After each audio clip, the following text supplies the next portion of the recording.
The whole mess reeks even fouler now, soaked in the delusional bravado of the far-left loons who think arming up and charging federal agents is the path to justice instead of a one-way ticket to a body bag or a cell.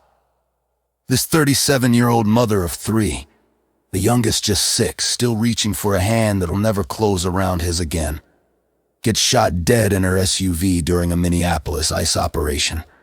She dropped the kid at school, rolled into the street chaos, and chose to dive in with her whistleblowing routine, blocking traffic, taunting agents, playing the legal observer game like it was a shield against bullets. She wasn't passive, wasn't accidental. She was plugged into those neighborhood patrols, whistles to warn, partial roadblocks, getting right in the mix under the banner of accountability. Her wife spins it poetic.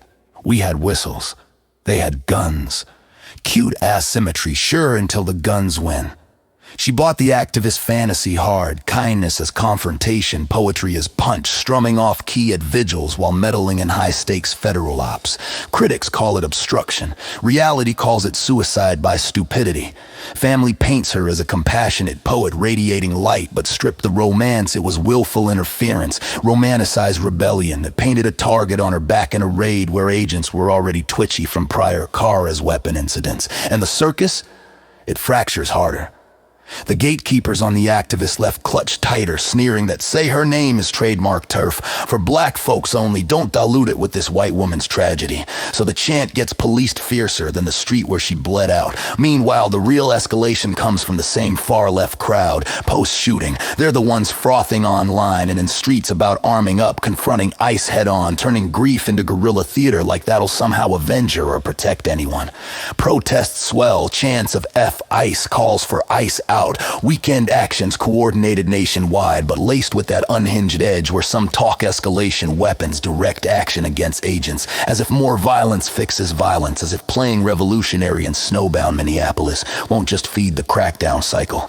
It's all noise devouring the truth. 3 kids inherit empty chairs and nightmares. A partner grieves and echoes because naive meddling met lethal force. The far-left loons posture hardest now, dreaming of armed standoffs like it's 1968 Redux, while the pearl clutchers elsewhere just watch the show. Real loss gets buried under slogans, egos, and idiot fantasies of heroism. The clown show never ends because these clowns crave the drama more than decency, turning a mother's pointless death into fuel for their next round of self-destructive rage. Same old stagger through the dark, bottle in one hand, manifesto in the other, pretending fury builds anything but more graves.